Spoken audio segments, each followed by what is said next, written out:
গোল্ডে খুব সুন্দর একটা প্যাটার্ন আপনাদেরকে দেখাই। এই ধরনের প্যাটার্ন আমি আগেও দেখছি। এটা হলো একটু বড় টাইম ফ্রেমে গেলে নয়েজটা কম দেখা যাবে। আমি 30 মিনিটের টাইম ফ্রেমে আসলাম। শুক্রবারের রাতে, শুক্রবার 6টা থেকে খুব ডাউন ট্রেন্ড শুরু হয় গোল্ডের। ওভারঅল স্ট্রাকচার ডাউনে ছিল, তবে শুক্রবার সন্ধ্যায় আরও ডাউনফল আসে।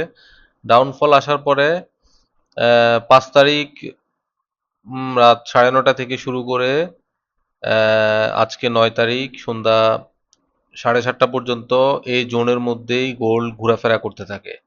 30 মিনিটের টাইম ফ্রেমে যদি আপনাদেরকে দেখাই, এই এই জোনের মধ্যেই গোল্ড কনসোলিডেশন করতে থাকে, রেঞ্জ ক্রিয়েট করে। মধ্যখান দিয়ে শনিবার এবং রবিবার সাপ্তাহিক বন্ধ ছিল, তো 2 দিনের মতো এখানে স্টে করে। স্টে করার পরে কি হয়, স্টে করার পরে হুট করে একটা ক্যান্ডেল হয় 7:30টার দিকে। ক্যান্ডেল হয়ে এই জোনের সকল লিকুইডিটি নিয়ে নেয়। এবং এই ক্যান্ডেলটা কোথায় গিয়ে রিজেকশন পায় যদি আমি দেখাই আপনাদেরকে, 5 মিনিটের চার্টে যদি আসি, এই যে এই ক্যান্ডেলটা আজকে 7:30 বাজে তৈরি হয় এবং কোথায় গিয়ে রিজেকশন পায় সেটা হলো এখানে একটা 5 মিনিটের ওবি আছে। এই যে ফেয়ার ভ্যালু গ্যাপ আছে এখানে, 5 মিনিটের ওবি আমি মার্ক করলাম। মূলত 5 মিনিটের ওবি থেকে রিজেকশন পেয়ে ডাউনফল শুরু হয়। এটা গোল্ডে আমি এরকম আরো বহুবার দেখছি যে একটা রেঞ্জ ক্রিয়েট করে, রেঞ্জ ক্রিয়েট করার পরে বুলিশ হয়, বুলিশ হওয়ার পরে সকল লিকুইডিটি নিয়ে নেয় ওই রেঞ্জের। লিকুইডিটি নিয়ে উপরে কোনো একটা ওবি থেকে রিজেকশন পেয়ে তারপরে ডাউনফল শুরু হয়। হ্যাঁ, এটা আমি আগেও দেখছি। আগে কিভাবে দেখছি আমি যদি আপনাদেরকে একটু বলি। যেমন আগে দেখছিলাম এরকম যে ডাউনফল হচ্ছে, ডাউনফল হচ্ছে, ডাউনফল হচ্ছে, এখানে রেঞ্জ ক্রিয়েট করতেছে, সেটা 2-3 ঘন্টা ধরে রেঞ্জ ক্রিয়েট করতেছে, 3 ঘন্টা ধরে, 4 ঘন্টা ধরে রেঞ্জ ক্রিয়েট করতেছে। হুট করে একটা ক্যান্ডেল হবে উপরের দিকে, হয়ে এখান পর্যন্ত আসবে। এখানে দেখা যাচ্ছে যে একটা ওবি আছে, সেটা 1 মিনিটের ওবি হতে পারে, সেটা 2 মিনিট হতে পারে, 3 মিনিট হতে পারে। এখানে একটা ওবি আছে, দেখা যাচ্ছে যে এই ওবিতে ট্যাপ করে এই জন্য টোটাল লিকুইডিটিটা নিয়ে ওবিতে ট্যাপ করে এরপরে ডাউনফল আবার কন্টিনিউ হয়। ঠিক আছে, এইটা আমি আগে দেখছি হচ্ছে স্বল্প পরিসরে। স্বল্প পরিসরে বলতে এই রেঞ্জটা হয়তো 3 ঘন্টা 4 ঘন্টার রেঞ্জ ছিল।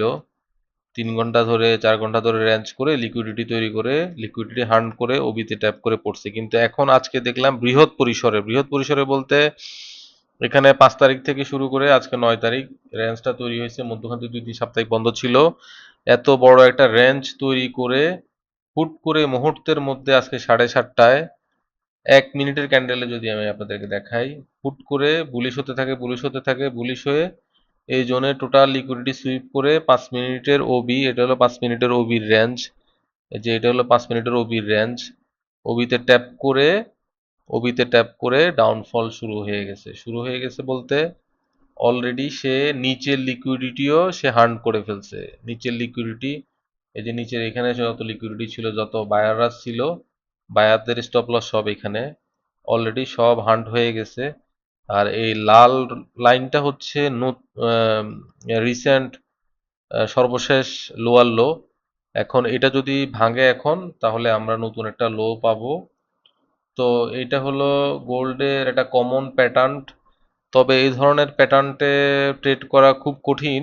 এই ধরনের প্যাটার্নগুলো আসলে কখন হয়, হুট করে লিকুইডিটি ক্যান্ডেল দিয়ে সুইপ করে তারপরে রিজেকশন পেয়ে ডাউনফল শুরু হয়।